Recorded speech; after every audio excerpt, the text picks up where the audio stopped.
Olá, bem-vindos à Maldição de Cassandra. O título do episódio de hoje, a pobreza é tão inimiga da democracia como o extremismo. É uma frase retirada do discurso do Lula da Silva, presidente do Brasil, na sessão plenária das Nações Unidas, terça-feira, por ocasião da celebração dos 80 anos das Nações Unidas, da ONU. Foi um discurso absolutamente lapidar, extraordinário, devastador. Por favor, andem para trás e vejam, revejam. Foi uma emoção tão grande, mas tão grande ouvir aquele discurso, porque senti-me validada. E validada por uma voz que se ouve, não é com a minha voz. Obrigada, Lula da Silva, mas obrigada do fundo do coração por aquele discurso, por aquelas palavras. Foi absolutamente emocionante, comovente. Vale a pena resistir. O hashtag resiste faz sentido, e de que maneira? Pronto, ele falou de imensas coisas, mas de facto o todo foi extraordinário. Eu bem disse no episódio de terça, longe de saber, como é evidente, o teor do discurso que o Lula iria fazer umas horas mais tarde, pela simples razão que eu e o Lula não somos amiguinhos e ele não me manda, nem me consulta previamente para saber as coisas que há de dizer ou fazer. Não, isso não acontece. Portanto, fui apanhada totalmente surpresa e foi totalmente avassalador, mas é que foi mesmo, juro. Claro, a seguir foi o Cor de Laranja que foi discursar, que além de ser... o discurso dele só estava centrado numa letra eu, que acabou com 7 conflitos no planeta desde que é presidente dos Estados Unidos. Pena é que não tenha conseguido acabar o conflito entre a Ucrânia e a Rússia em 24 horas, conforme disse que terminaria durante a sua caminhada eleitoral. Que, aliás, entre eles o Camboja e a Etiópia. Ele refere sempre Camboja e a seguir Etiópia. Portanto, deve-lhe ter ensinado aquilo em letra, em ordem alfabética, de forma C, Camboja, D, que eu saiba, não há nenhum conflito com nenhum país começado por D. Então a seguir vem a Etiópia e mais ainda, eu acho que naquela cabecinha, não muito inteligente, a não ser para o cifrão, e doente, ele acha que Camboja e a Etiópia vai na volta, fazem fronteira. Nunca se sabe. Depois também disse pérolas do género que a energia verde, além de ser caríssima, é uma brincadeira, não interessa para nada. Pois claro, porque ele nega as alterações climáticas, palavra de honra que lhe cai um raio em cima da Casa Branca e que fica telhado em água até ao teto. Eu não devia dizer estas coisas, mas eu ficaria mesmo muito satisfeita. Voltando às palavras do Lula e pondo isto... espera, já lá vamos.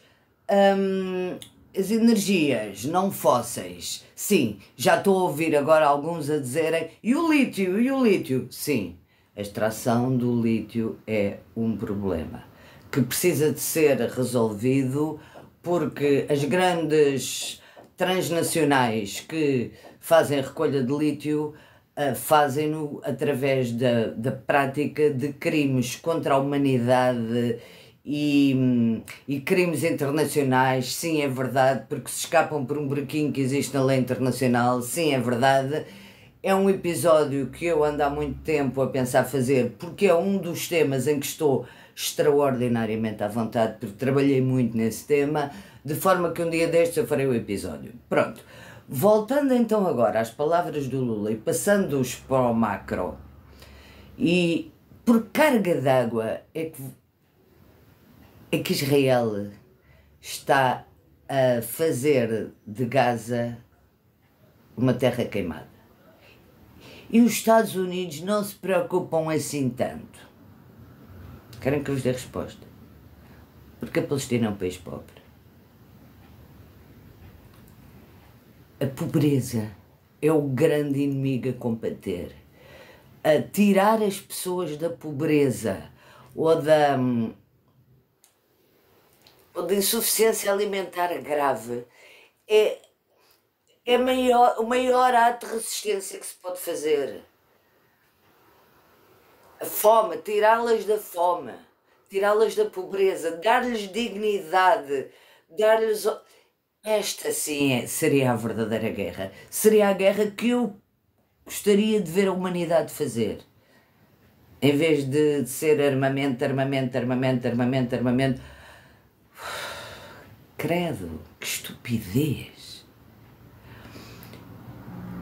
E se as palavras do Lula são uma justificação, uma validação para este #resist que eu tanto exorto e pelo qual tanto pugno, e mais uma vez se mostra aquilo que eu digo, as palavras contam muito. Não é só boas intenções, contam muito, mexem muito. Até os meus pobres posts no X, outro dia já me disse, tem cuidado. Mas tem cuidado com o quê? O homem está doido? Mas sim, nós mexemos com as coisas. E tudo isso é importante. E saber, sobretudo nas coisas mais mediáticas, o que fazer. Eu não posso deixar de me referir àquela flotilha pela liberdade que leva fraldas e leite e bens essenciais. Sim, tudo isso é importante.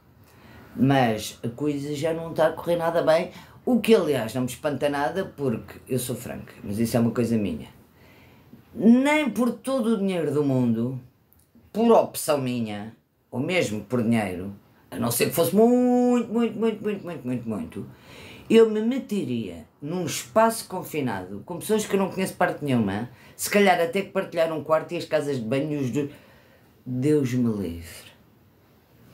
Acampar é uma coisa que faz muito bem à saúde, eu sei. Eu já o fiz quando era mais jovem.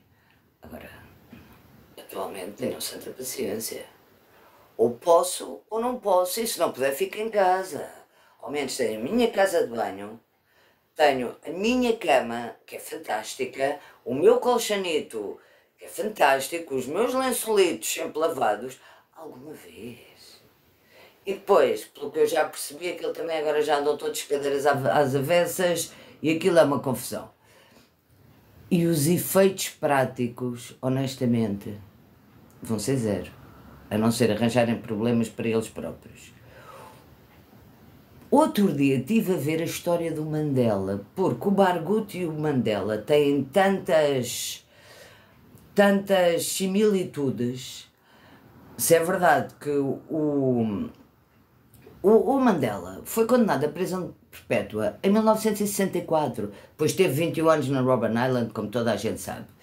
E na altura houve um movimento tal, a África do Sul era considerado um estado pária, houve um movimento tal, um clamor tal, a sociedade civil mexeu-se de tal maneira, estádios cheios, ruas cheias, caramba, e que o Botha não teve outro remédio, mas foi mesmo. E a situação também na África do Sul estava extremadíssima, do que encetar conversas e negociações com Mandela e tirá-lo da prisão, e o resto da história toda a gente sabe. Barghouti, em 2004, também foi condenado a não sei quantas prisões perpétuas. Está encarcerado desde essa altura. Em vez de andarem de barco, com um final incerto, que eu espero que tudo lhes corra bem, coitados dos miúdos, mas para levar fraldas e comida e nem sequer conseguem entrar, e sabem isso, ou então entram e nos deixam sair, que ainda é pior. Juntem-se para que o Barghouti seja libertado. Isso sim é resistência, e uma resistência útil, porque Barghouti será a única pessoa que pode ser a cara de uma solução política negociada entre o Estado da Palestina, já reconhecido por tantos países, entre eles Portugal, ao menos isso, e Israel. É um repto que eu lanço. Eu próprio tenciono falar com algumas pessoas que são muito vocais e que fazem um trabalho excelente nisto, com algumas ONGs. Falem com as ONGs dos vossos países, falem com os partidos políticos, falem com a sociedade civil, falem com os amigos. Caramba, vamos tirar a Barghouti da prisão. Vamos encontrar um canal para que seja possível, porque, se assim não for, Netanyahu já avisou, esperem por aquilo que aí vem. E não vai ser em Gaza, vai ser na Cisjordânia. E vai mesmo. Por isso, #resiste sempre. Sempre.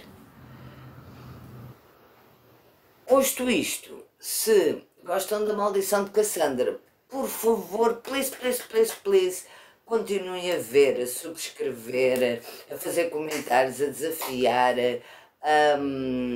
a provocar-me, a falar da maldição de Cassandra ao irmão, à mãe, ao pai, ao marido, à mulher, ao filho, à filha, ao neto, à neta, ao periquito, ao cão, ao gato, ao macaco, a quem quiserem, que é para continuarmos a crescer. Até breve.